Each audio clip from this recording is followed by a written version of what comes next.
Bismillahirrahmanirrahim. Assalamualaikum warahmatullahi wabarakatuh. Alhamdulillahi wa kafa, wassalatu wassalamu ala rasulihil mustafa wa ala alihi wa sahbihi wa man ihtada. Asyhadu an la ilaha illallah wahdahu la syarikalah wa asyhadu anna Muhammadan abduhu wa rasuluh. Qala Allah ta'ala fil Qur'anil Karim, a'udzu billahi minasy syaithanir rajim.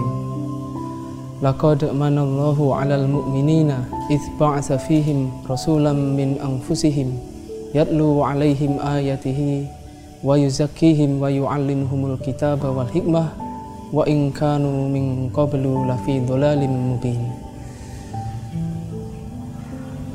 Saudaraku pemirsa MTA TV, dalam program Embun Pagi yang insya Allah dirahmati Allah Subhanahu wa Ta'ala,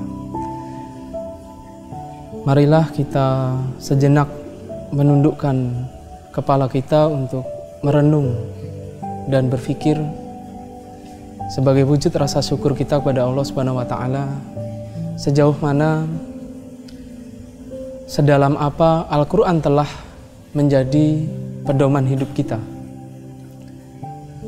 Seluas apa Al-Quran benar-benar kita jadikan sebagai petunjuk yang tidak ada duanya. Saudaraku pemirsa MTA TV yang dirahmati Allah Subhanahu wa Ta'ala, dalam saat Ramadan seperti saat ini, spesial dan secara khusus kita diingatkan pada sebuah peristiwa di mana Al-Quran diturunkan, yang kemudian menjadi penegas yang membedakan secara tegas dan jelas antara kebaikan dan keburukan. Dalam surat Al-Baqarah ayat 185 kita sering mendengarkan, Syahrul Ramadan alladzi unzila fihil Qur'an hudal linnasi wa bayyinati minal huda wal furqan. Jadi dalam bulan Ramadan inilah kita senantiasa diingatkan dengan turunnya Al-Quran sebagai petunjuk bagi manusia yang secara khusus akan memberikan penegasan dan batasan kepada kita sebagai umat yang mengaku beriman pada Allah untuk bisa memilah dan memilih mana jalan yang menyelamatkan dan mana jalan yang menyesatkan. Saudaraku pemirsa MTA TV yang dirahmati Allah Subhanahu wa Ta'ala, kalau kita ingat di dalam bulan Ramadan seperti ini, sering kita mendengar kata tadarus begitu ya. Sering kita bahkan terlibat di dalam kegiatan tadarus. Pada kesempatan kali ini, mari kita mempelajari secara seksama. Mari kita mempelajari secara seksama terkait dengan hakikat, makna, dan kemudian tindak lanjut dari tadarus itu seperti apa. Saudaraku pemirsa MTA TV yang dirahmati Allah Subhanahu wa Ta'ala, dalam salah satu riwayat, istri Rasulullah pernah ditanya bagaimana akhlak Rasulullah, an khuluqi Rasulillahi sallallahu alaihi wasallam, bagaimana sejatinya akhlak Rasulullah Shallallahu Alaihi Wasallam. Maka Aisyah saat itu kemudian menjawab, alasta taqra'al Quran, bukankah kita itu telah membaca Quran, bukankah kamu telah membaca Al-Quran? Lalu disambung dengan penjelasan bahwa fa inna khuluqa nabiyyillahi Shallallahu Alaihi Wasallam kanal Quran. Jadi bahwasanya sesungguhnya akhlak Al-Quran adalah pribadi Rasulullah itu. Akhlak Rasulullah adalah Al-Quran. Maka dengan inilah saudaraku yang dirahmati Allah Subhanahu wa Ta'ala, ketika kita berkecimpung di dalam aktivitas membaca Al-Quran, tentu saja jangan sampai kita kemudian berhenti pada pembacaan teksnya saja, atau dengan orientasi banyak-banyakan ayat yang bisa kita baca seberapa, atau saya harus mentargetkan khatam seberapa kali. tapi tanpa kemudian kita memahami makna tadarus itu apa. Di dalam surat Ali Imran ayat 79 ada kata tadrusun. Ada kata tadrusun yang dihubungkan dengan hendaklah kita itu menjadi robbani gitu nih. Kunu robbani. Jadi hendaklah kita menjadi orang-orang robbani. Yang dalam penjelasan ayat tersebut ditegaskan pada dua prinsip. Yang pertama adalah tu'allimunal kitaba, mengajarkan Al-Quran, kemudian wabima kuntum tadrusun, dan juga terus-menerus mempelajarinya. Maka dari ayat inilah kita bisa melihat kata tadrusun yang mengandung arti, kalau kita lihat di dalam kamus bahasa Arab itu, tadarus berasal dari kata darosa yadrusu, dan ada penambahan huruf yang kemudian menjadi tadarosa yatadarosa. Maka dalam salah satu hadisnya ada yang berhubungan dengan kata-kata tadarus seperti ini. Nah, kalau kita lihat darosa itu artinya memang mempelajari, yadrusu juga sama, menelaah, meneliti gitu. Kemudian bagaimana kita bisa mengambil dari apa yang kita baca. Kemudian ada penambahan kata menjadi tadarosa, yang kemudian maknanya juga bertambah menjadi mempelajari semakin mendalam, mempelajari lebih mendalam. Maka ada salah satu hadis yang perlu kita selalu ingat bersama, saudaraku pemirsa MTA TV yang dirahmati Allah Subhanahu wa taala. Nabi pernah bersabda, "Majtama'a qaumun fi baitim min buyutillahi ta'ala yatluna kitaballahi wa yatadarasunahu bainahum."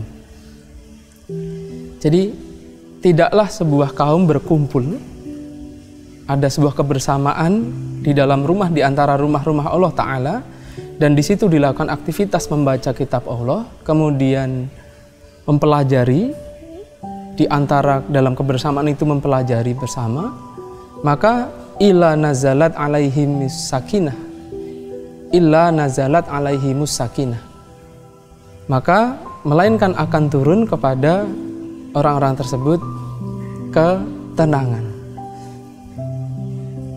Ada ketenangan yang kemudian kita dapatkan dengan kita mempelajari, mendalami, dan mengambil pelajaran dari Al-Quran yang kita baca. Kemudian wa ghaziyatuhumur rahmah. Kemudian Allah juga akan menganugerahkan kita diliputi dengan rahmat. Di dalam surat An-Naml ayat 77, wa innahu lahuda wa rahmatul lil mu'minin. Al-Quran itu memang rahmat bagi orang-orang yang beriman. Sehingga orang yang mempelajari dan mengkaji ayat-ayat Al-Quran maka akan diliputi rahmat, dikelilingi dengan berbagai bentuk kebaikan. Dari situlah maka juga masih ditambah lagi dengan anugerah yang lain, wa hafathumul malaikah gitu ya. Jadi juga akan disertai oleh malaikat.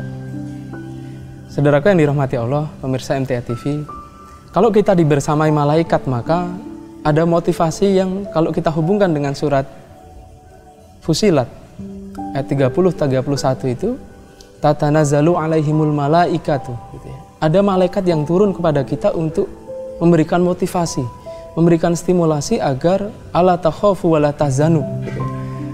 Jangan merasa takut begitu ya. Jangan merasa sedih.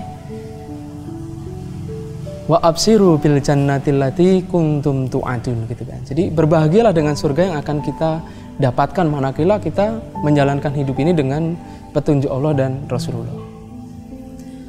Nah, di dalam sabda tadi kelanjutannya, kemudian kita juga akan senantiasa disebut oleh Allah di dalam kebersamaan para malaikat itu. Artinya Allah senantiasa ingat kepada kita gitu ya. Wa dzakarahumullahu fi man indahu. Dan Allah senantiasa menyebut kita di antara kebersamaan para malaikat itu. Maka inilah saudaraku yang dirahmati Allah, kalau kita melihat, menelisik makna hakikat dari tadarus tersebut, kemudian kita bisa melihat sejauh mana, gitu ya, sedalam apa Al-Quran yang kita baca itu benar-benar melahirkan semangat untuk taat gitu ya. Semangat untuk totalitas tunduk kepada seluruh aturan Allah. Oleh karena itu, sebagai penutup, saudaraku yang dirahmati Allah Subhanahu wa taala, di dalam surat Al-Anfal ayat 29, orang yang beriman dan bertakwa, maka Allah akan menganugerahkan kepada kita itu furqan. Jadi ya ayyuhalladzina amanu in tattaqullaha yaj'al lakum furqan gitu ya. Di awal ayatnya seperti itu. Wahai orang-orang yang beriman, jika kita bertakwa kepada Allah, maka Allah akan menganugerahkan kepada kita furqan. Furqan mengandung makna sabatul qulub gitu ya, di antaranya ada kekuatan dalam batin kita, kuwatul basiroh gitu ya. Keteguhan ya, sabatul qulub, keteguhan di dalam hati kita, kuwatul basiroh, kekuatan mata batin kita, sehingga kemudian gandeng juga dengan kemampuan untuk membedakan mana yang hak, mana yang batil, mana yang menyelamatkan, mana yang menyesatkan. Fasal bainal haq wal batil gitu ya. Maka monggo kita perdalam kembali sebagai wujud rasa syukur kita kepada Allah dengan kita bertadarus ini. Jangan sampai kita terlelap dalam aktivitas yang sifatnya tidak merasuk pada jiwa kita. Artinya Al-Quran kita baca, tetapi Al-Quran tidak bisa masuk ke dalam jiwa kita, memberikan motivasi untuk hidup sesuai dengan petunjuk Quran. Nah, dari sinilah saudaraku yang dirahmati Allah Subhanahu wa taala, sejenak waktu yang masih diberikan Allah pada kita ini, marilah benar-benar kita gunakan untuk bersyukur, menggunakan pendengaran, penglihatan dan hati kita dalam memahami ayat-ayat Allah yang kita baca. Sehingga ayat yang kita baca akan benar-benar melahirkan kekuatan mata batin kita untuk memilih jalan terbaik yang menyelamatkan. Demikian kurang lebihnya, saya mohon maaf, semoga bermanfaat, memberi semangat kepada hidup kita untuk senantiasa tunduk patuh terhadap segala ketentuan Allah yang terbentang jelas, gamblang, tegas di dalam Al-Quran. Dan juga ada motivasi yang kuat untuk semakin mencintai Rasulullah dengan mempelajari keteladanan-keteladanan yang sudah disabdakan oleh Rasulullah. Akhirul kalam, Assalamualaikum warahmatullahi wabarakatuh.